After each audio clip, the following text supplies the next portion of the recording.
السلام عليكم ورحمة الله وبركاته وليال كسور وادا ولالكينا محمد في channel كريبتو كتاجر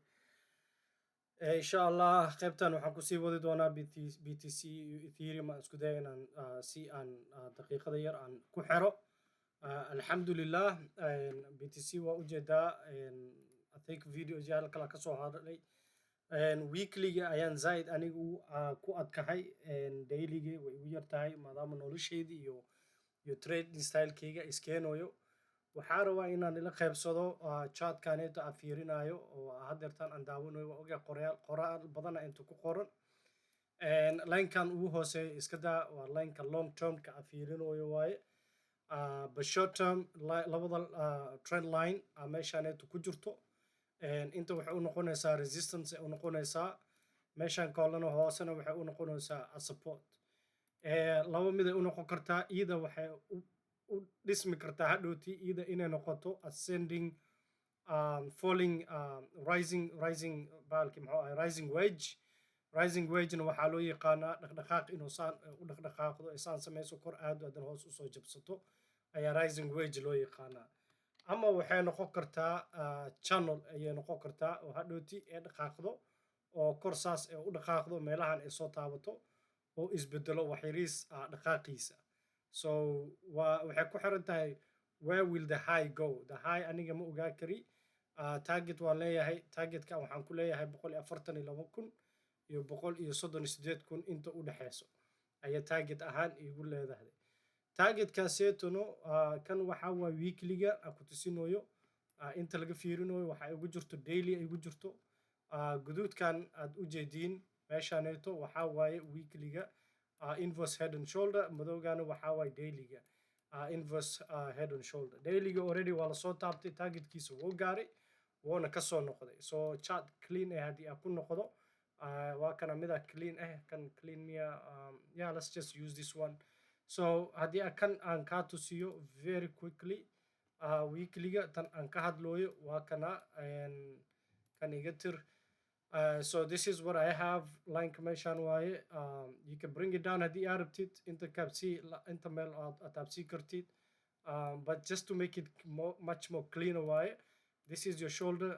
headkana waa kana another shoulder waaye so breakout oo sameeyey breakoutna waxaa lagu yaqaanaa dhaqaaq weyn inuu sameeyo uusan soo noqonin type 1 type 2 retest oo sameeyaa intuu kusoo noqdaa ama type 3 na hoos oo sii aadaa wuxuu sameeyaa hard retest laakiin isla markii hore kasoo noqdaa meeshaaneeto ma ku daaho midda noqon doonto you never know you only trade as speculation ayaa ku trade garaynaysaa oo haddeertaan aan ka sugeyno dhinaca type 2 ganeeto retest oo ku sameynayo dhinaca weekly-ga aan ka hadloono taas haddii aan ka gudubno aan aadno meeshaas waxay kusoo aadaysaa 109,000 iyo wax chart kale aan iga tusinaya and then also we had daily-ga wuxuu haastay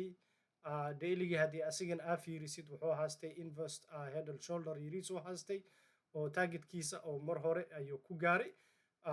intan waa kana mid kalena waaye asigana inverse head and shoulder you have the shoulder you have the head and then here you have the shoulder wuu jabsaday targetkiisa uu iska yaraay target weyn ma ahayn you just take it from here kasoo qaadaysaa intaa soo gaaraysaa waa aaday koraa soo dhigaysaa and targetkaada wuxuu ahay 117 117 xataa wuu dhaafay above than that ayuu aaday so right now daily-ga naftarkiisa xataa oo dhinaca retest ahaan muusan ku sameynin almost daily-gii iyo weekly-gu isku dhow yihiin 110 ku aadan tahay 300 and something meelahaasita kusoo aadan tahay weekly-gina wax yariisa ka hooseeya 109 camal kusoo aadan yahay meelahan camal u imaanaya so taas hadda aan ka gudubno meelahaas aniga dhinaca entry-ga ah long easy diyaarsan oo already stopna waa leeyahay so waxaa iiroon anigoo limit buy-gayga haddeertaan aan sii gishto oo hadhowti suuqa markuu soo noqdo soo daadasha hadday ka dhacdo oo week oo samaysto oo laabto limit buy-gayga in la ii geliyey aan kama ahay dadka oo hadhowti 5% or 6% already profit ku jiro depending on where you want to put your stop loss adiga kugu xiran tahay but aniga at least I see consolidation kaneeto in ay fursad ka ee tahay oo continuation uu sameynayo dhinaca weekly-ga haddii aan u gudubno weekly-ga reset aan dhahno no xataa even come back to daily-ga dailyga si fiican ugu arkaysaa. Dailyga meeshaan waxaa kaa muuqado wax la yiraahdo dhinaca at least range bound consolidation oo samaysanayo. So laba mid waxay u badan BTC ay samey karto is labadan meel in ay soo dhaafto ku noqoto bear trap dhinaca bullishka soo jabsadan ay soo taabato 109gan 109,800 ama 109,300 kaas inuu kusoo laabto oo haddana isla markii hore oo ku noqdo. This is the second time oo usoo socdaa meeshaas. At least you could also see inta aan ku sawiray waa kana 111 camal waaye. So you have at least some kind of a consolidation as sameynaysaa. Range ganeto waxaa ii qiyaas cabaar ina anaka ku juri doono inta ay qaado doonto lama ogo. Haddii beri ama beri dambe ama usbuucan gudaheeda ay kasoo daadato hore usoo noqoto inta imaado waaba fiican tahay bo even much better. Waxaa u noqon doontaa the confirmation of the neckline ay tahay 109,150. So range bound waaye 150 ilaa 800 iska dheh. So soo noqoshadaas ay soo noqoto waa fursad, ama fursad kale waxay ku noqon kartaa 111 kaneeto oo xataa neckline lagu soo noqonin ay kasii gudubto. So you can do a strategy, two strategy entry, one entry, another entry into waaye. So average kaada hoostaan u imaan doonaa adiga. You are going for the long dhinaca oo cabaar ahaa doontid. Targetkaada ku noqon doono target 1, target 2 oo noqon doono breakout. So breakout kaaseeto fursad waxay ku sii doontaa dhinaca kor haddii aan u fiirinayno, because since we are looking for bahalkaneeto allahu mustacaan waxaa fiirinoonaa this between 119 iyo 111 almost adiga waxaa waaye 11,000 camal u dhaxayso. So 11,000 la ku dara xisaabta range-gaaseeto it should be like 111,000 and targetkaada at least oo that breakout kaaseeto wuxuu ku noqonayaa 135,000 ama 134,000 inta u dhaxayso ayay target 2 ay ku noqonaysaa sameysta eesaan ay sameysanayso. This consolidation kaneeto breakout kan aniga aan u badinayo longigaas aan u diray instead of shortkaas aan u dirayo. The only way aan shortka u diri doono haddii ay soo jabsato aan hoos usii diri doono waxaa waaye neckline kaneeto. So jabsadan ay soo jabsato there is no pullback right away. Instead waxaa ka aragnay continuation, then targetkeygii wuu isbedelaya wuxuu noqonayaa this area which is the 92,000 kaaseeto rangegaas ayay noqon doontaa target short ahaan. But for now waxaan ku target sareenahay dhinaca longiga. Taas haddii aan ka gudubbo waxaan u gudbi doonaa haddii aan video dheer waan soo dhex dhigi doonaa haddii ay igu noqoto. Hadda waqtiga igu yar aan waxaan kusoo gabgabeynayo. Tan waa Ethereum. Ethereumna iyadana waxaan ka hadlayaa dhinaca Ethereumka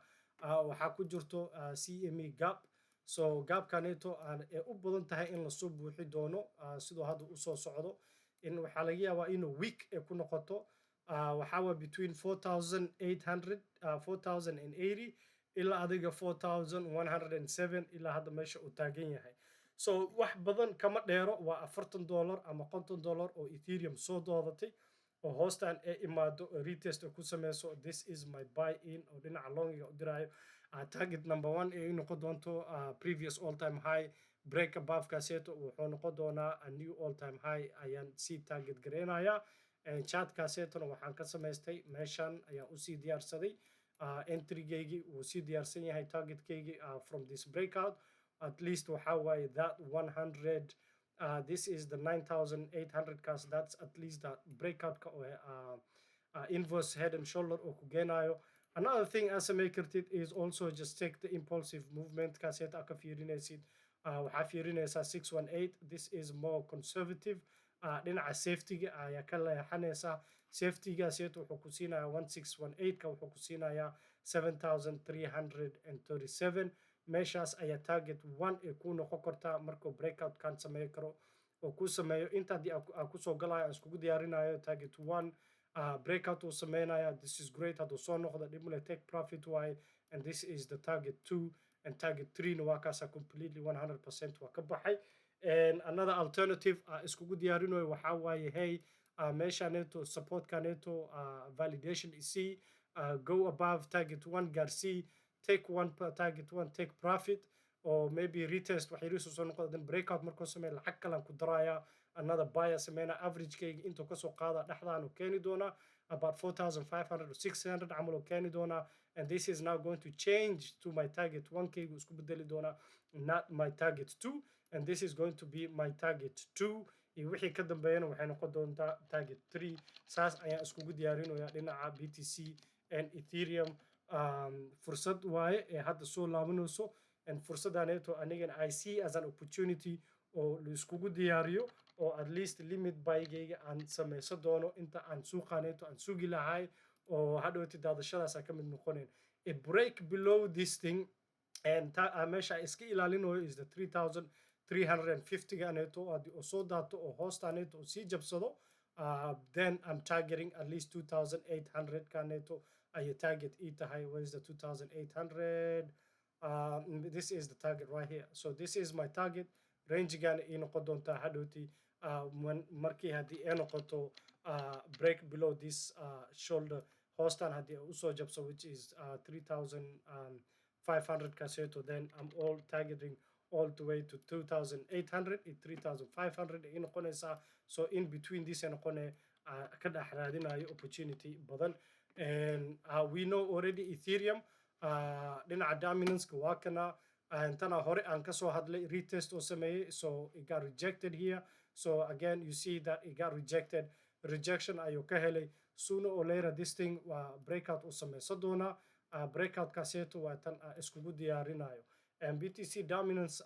hal mar u gudbo BTC dominance waxaan kusoo qortay aan dhahay area to watch for BTC dominance is to break conditions Ethereum should pump for alts to pump so waxaan fiirsanayaa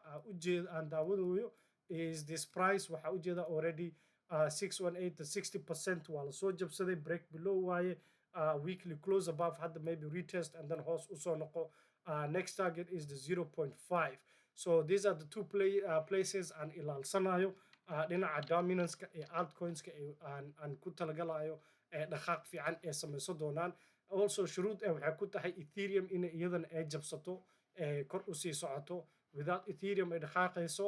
altcoin kaaseeto dhaqaaqiisa way yaraa doonaa 90% of altcoin inay iyakan u daataan ay u badan yihiin so this trend line is one more thing aan fiirsanayo 618 kaasaa daawanooya and also I'm looking at this horizontal support